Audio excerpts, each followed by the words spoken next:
Porque tenemos ya en línea a nuestra próxima entrevistada. Sí, y vamos a cambiar de tema justamente porque, bueno, bien lo decías tú, que no también, saludando a todas las personas, especialmente religiosas, ¿no? En este día de Pascua, en donde también se celebra este día con el conejito de Pascua. Especialmente para los niños y las niñas, ¿no? Que esperan ansiosos la mañana muy temprano la llegada del conejito, y con la llegada del conejito los huevitos de chocolate.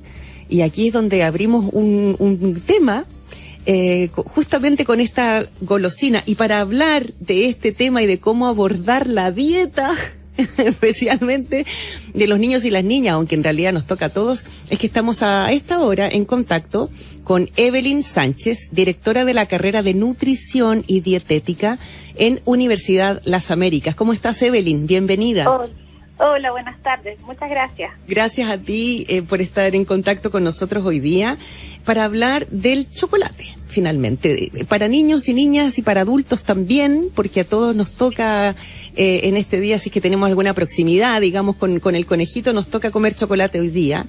Y lo primero que quiero preguntarte, Evelyn, porque ya sabemos que en general el chocolate es calórico, ¿verdad? Es una golosina, pero dentro de esta gama, digamos, de chocolate, hay calidades y calidades también.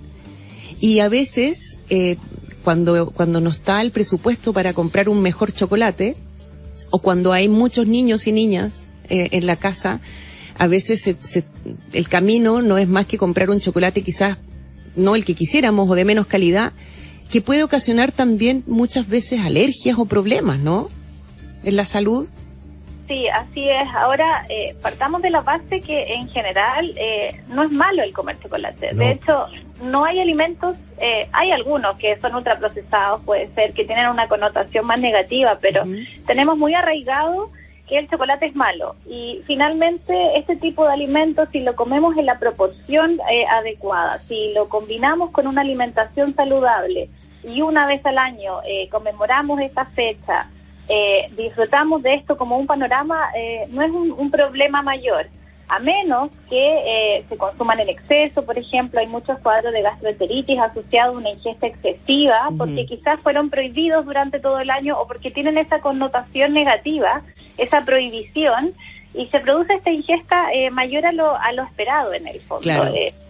Claro, pero hay efectivamente una diferencia entre el chocolate de menor calidad, que a lo mejor es menos puro, ¿verdad? Que está mezclado con más grasa o mezclado con otros ingredientes que finalmente atentan contra la salud, versus un chocolate de mejor calidad, ¿verdad? Exacto. Que es más puro.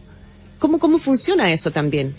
Claro, es que muchas de las alternativas, como tú mencionabas, que son más económicas, son mezcla de otros grupos de alimentos, como tú decías, grasas saturadas, saborizadas o con un sabor idéntico o lo más idéntico posible al chocolate. Y no son el chocolate, el cacao propiamente tal.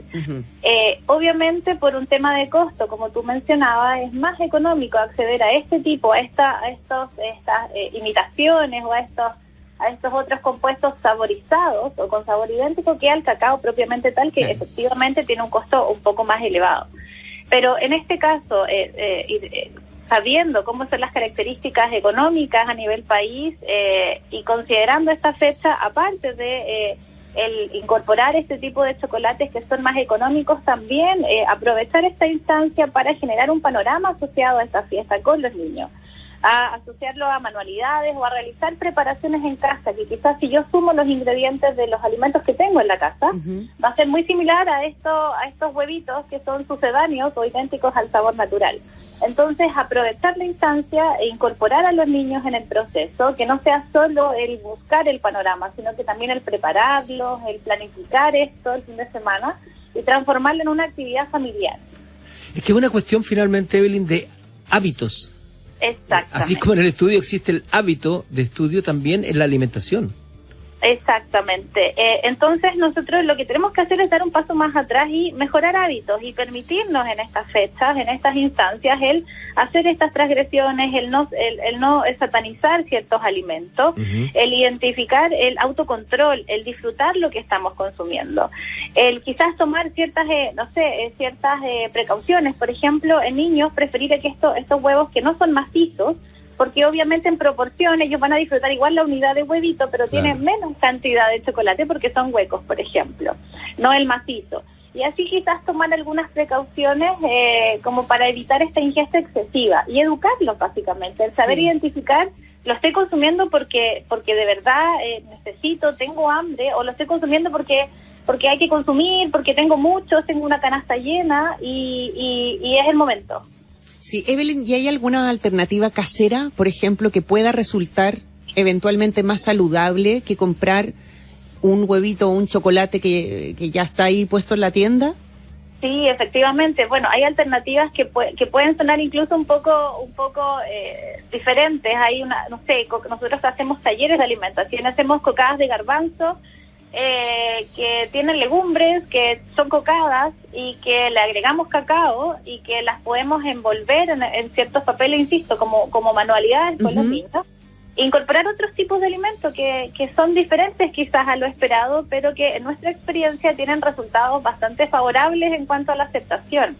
Hay algunas otras preparaciones, se pueden hacer galletas, existen colorantes de origen vegetal que no son perjudiciales y que van a permitir a los niños ver algo llamativo, colorido, hacerse partícipes de la elaboración de estos alimentos e incorporar ingredientes como harina de avena, huevo, etcétera, coco rallado, que no tienen un costo excesivo. Ajá. Y que no implican un riesgo para la salud y que de hecho tienen beneficios asociados. Sí, bueno, eso es importante entonces la aclaración que nos has hecho, Evelyn, principalmente la regulación, ¿no? Porque imagínate, si yo como adulta a veces me cuesta frenar la ingesta de chocolatitos que me gustan tanto, imagina cómo reacciona un niño o una niña. O sea, es importante lo que dices, poder estar supervisando lo que come, la cantidad que come antes de que venga un dolor de estómago o algo. Exacto. O algo más grave. Un tip que nosotros le ayudamos a los papás es que en general esta actividad se hace apenas los niños se levantan. Entonces están en ayuno y buscan estos chocolates y tienen mucho chocolate disponible y no han desayunado. Entonces no han comido en 8 horas o 10 horas dependiendo. Entonces obviamente la ingesta va a ser mayor si es que esto se produce después de haber consumido tu desayuno habitual. Ajá. Entonces también, insisto, también en el número, quizás se van a ver muchos más huevitos que no son macizos, pero en proporción la cantidad de chocolate va a ser menor. Entonces hay ciertas pequeñas cosas con las cuales podemos ir jugando, pero la premisa acá es no prohibirlo, no darle una connotación tan negativa y enseñarles al autocontrol y que se puede disfrutar, pero siempre y cuando después quizás el postre del almuerzo sea una fruta, o si las colaciones de la semana son fruta y no son estos alimentos ultraprocesados, es una mezcla en el fondo, una combinación, un equilibrio, básicamente. Sí, tal cual. Evelyn Sánchez, directora de la carrera de Nutrición y Dietética en Universidad de las Américas, muchas gracias por comunicarse con nosotros y compartir con nosotros hoy día domingo, Evelyn. Muchas gracias a ustedes también por la invitación. Un abrazo grande, que estés muy bien. Bien, hasta luego. Y nosotros nos vamos a la música, ¿te parece? Sí, déjame leer un WhatsApp. Hola, soy médico. Y en mi hospital